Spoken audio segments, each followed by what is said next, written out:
During the Great Depression, hunger didn't knock politely.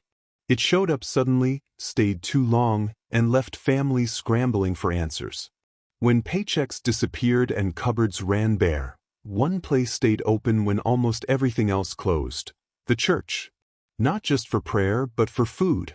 In church basements across America, women gathered with donated flour, bruised vegetables, and whatever scraps could be spared. No fancy ingredients. No written recipes.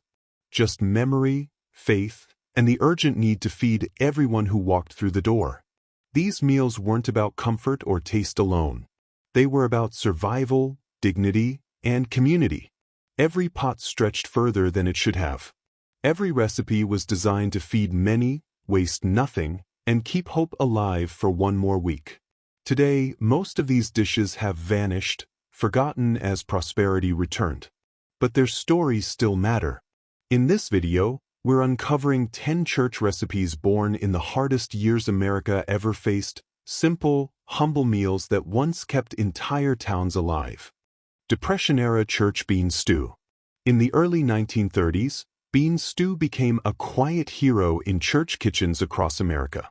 It wasn't written in cookbooks or measured with spoons. It lived in memory, passed from one woman to another over long wooden tables in church basements. When money disappeared and meat became a luxury, dried beans stepped in as the backbone of survival. Church members brought what they could: a sack of navy beans, a handful of onions, a carrot pulled from a backyard garden. Sometimes a ham bone, saved for weeks, was added not for fullness, but for flavor. The pot was always large, because the need was always larger than expected. No one was turned away. If you showed up hungry, you were fed. This stew was built on patience. Beans soaked overnight to soften and stretch further. Onions browned slowly to create depth where ingredients were few. Salt was used carefully. Nothing was wasted. Leftovers were reheated the next day, often tasting better than before.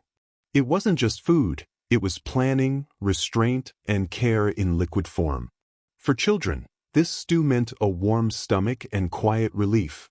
For adults, it meant one less night worrying how to feed their family. For churches, it became a symbol of shared responsibility. Everyone gave something, even if that something was just time spent stirring the pot. Today, bean stew sounds simple. But during the Great Depression, it represented dignity.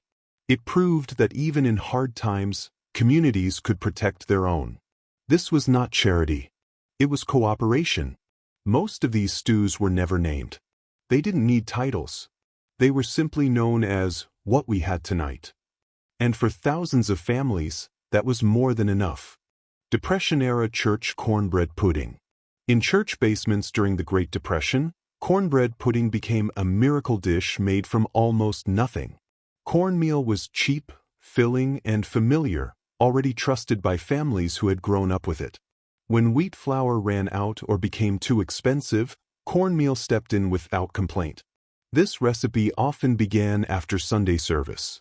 Leftover cornbread from the week before was never thrown away. It was crumbled by hand into large enamel bowls, mixed with milk if there was any, or water if there wasn't. An egg might be added when a farm family donated one. Sometimes a spoon of sugar appeared. Sometimes it didn't. The dish was baked slowly until firm, then sliced into generous squares. What made this pudding special wasn't sweetness. It was stretch. One pan could feed a dozen people, especially when served warm and filling. Churches relied on it because it forgave mistakes. Too dry? Add liquid. Too thin? Add more crumbs. It adjusted to whatever the donation basket provided that week.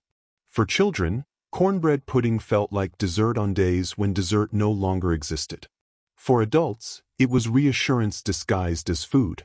It proved that yesterday's leftovers could become today's meal without shame.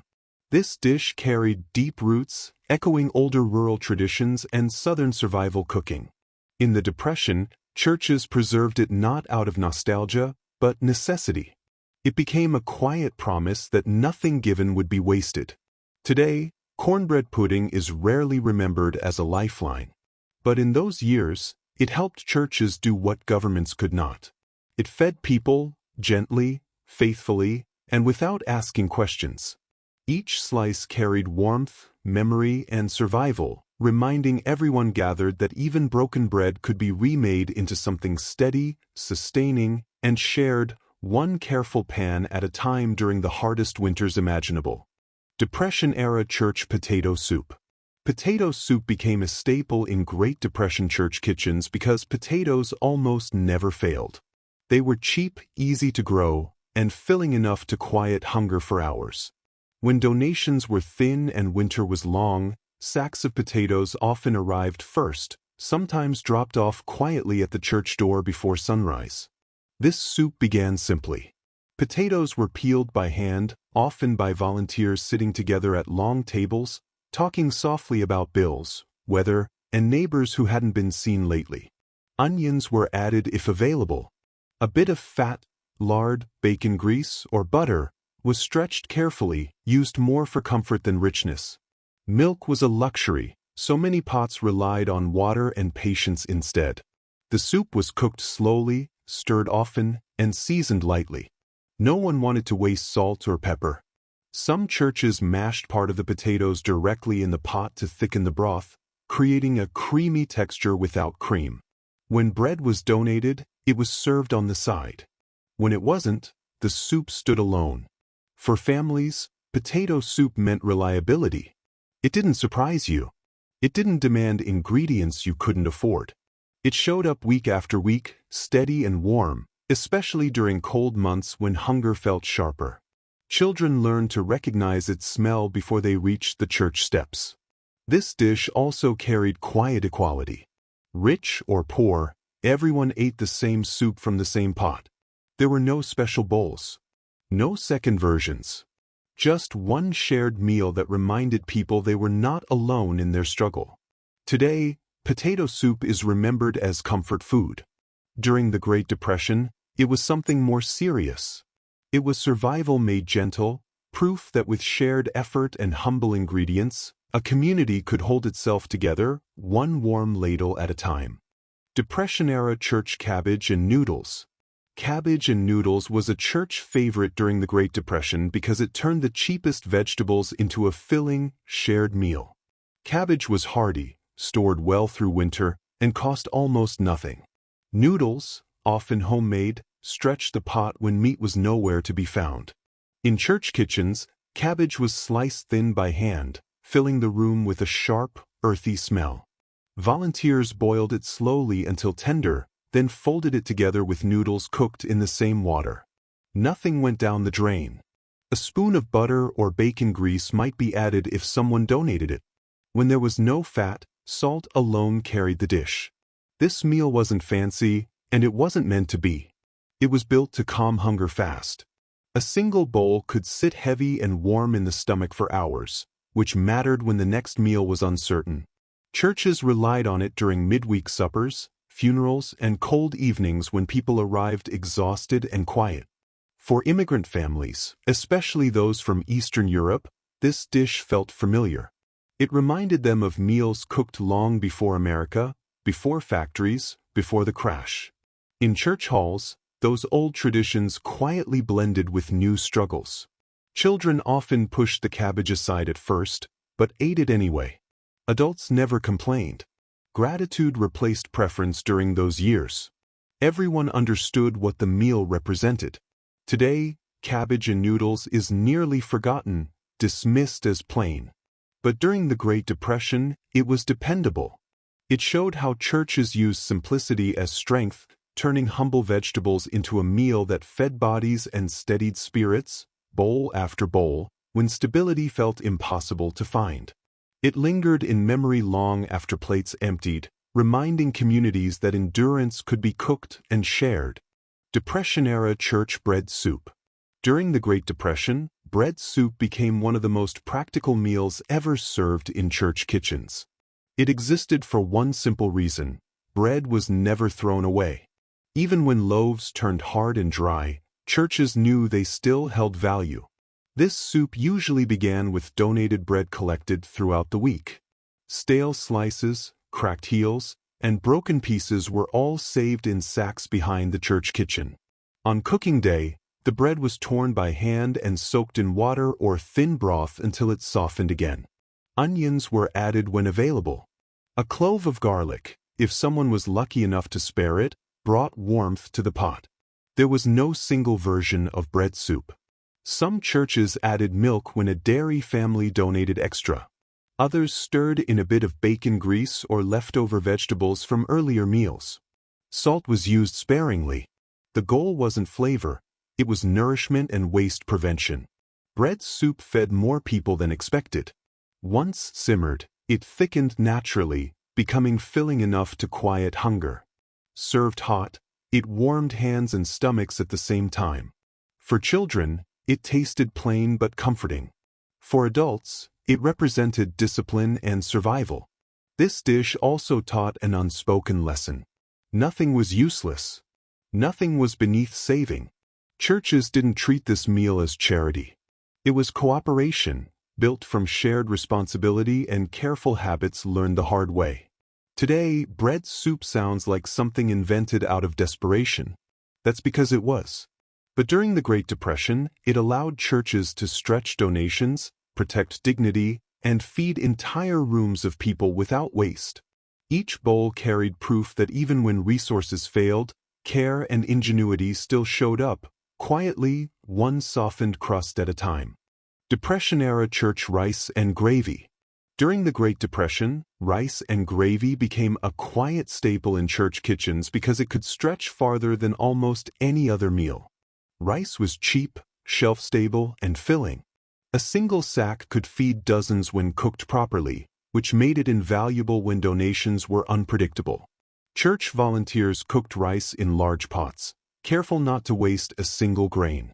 It was served plain when necessary, but what made the dish memorable was the gravy.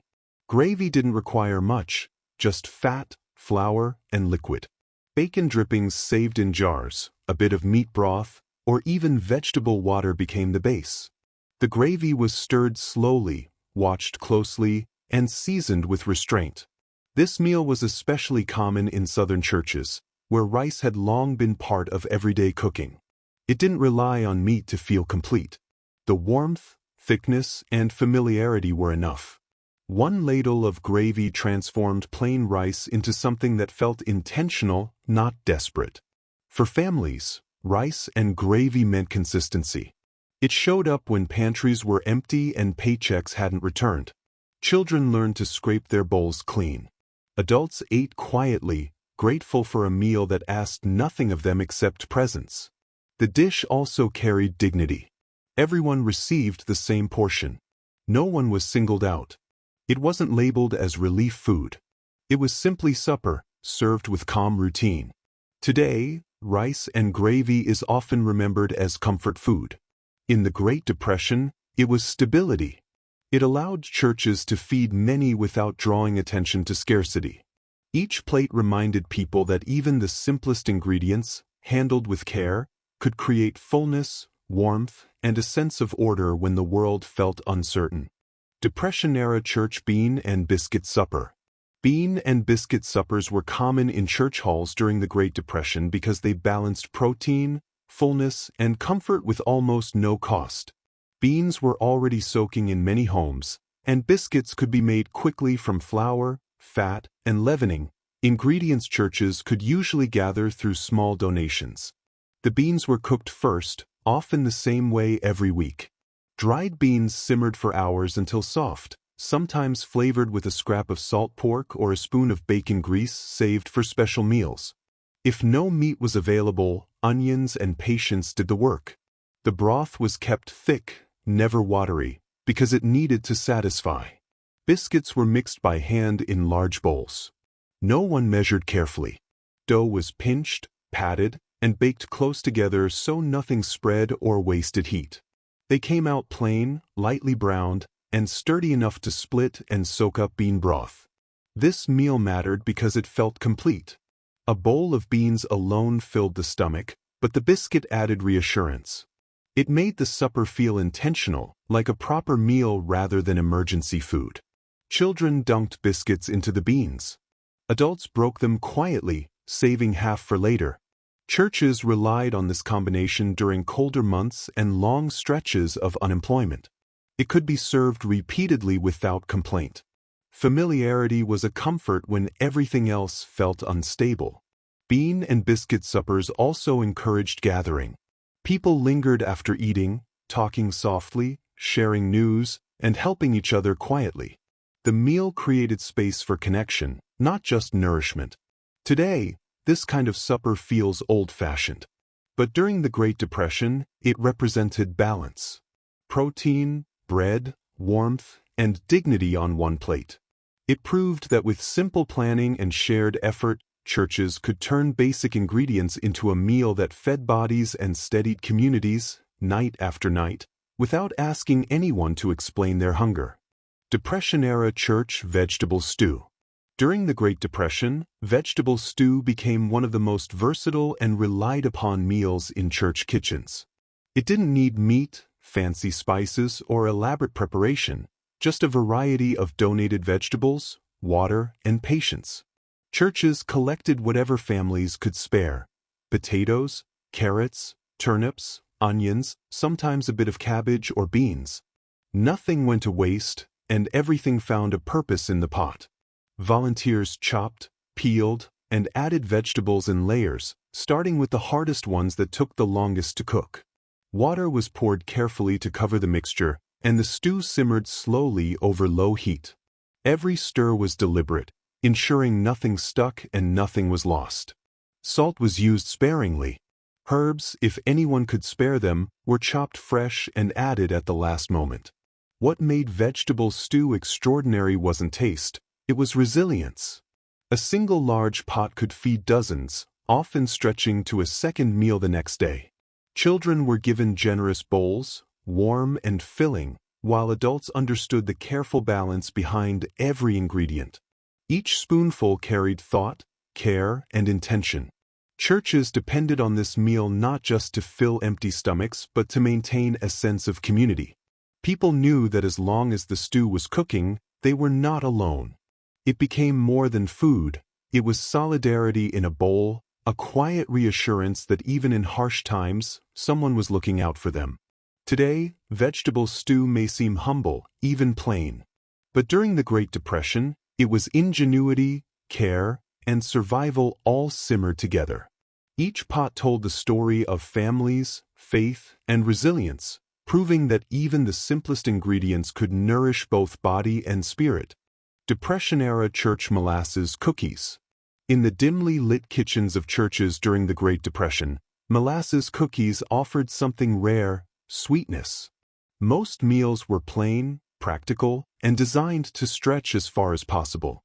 But these cookies, made from donated molasses, flour, and a bit of fat, brought comfort, warmth, and a touch of joy to weary families. The process was simple but deliberate. Volunteers mixed molasses with flour, a pinch of soda, and whatever shortening was available. The dough was rolled into small balls, flattened slightly, and baked on sheets that had seen decades of use. The aroma, warm, sweet, slightly spicy, spread through the hall and into the hearts of those waiting. Children pressed their noses to the windows or peeked around corners, knowing that this rare treat was coming. Molasses cookies were often saved for special occasions, after Sunday service, during community gatherings, or to accompany a modest cup of tea. They were not just desserts, they were symbols of generosity and care. Each cookie represented the church's effort to provide small comforts when everything else felt uncertain. These cookies also taught patience and sharing. There were never enough to go around freely, so portions were given thoughtfully, ensuring every child received one, and adults sometimes went without.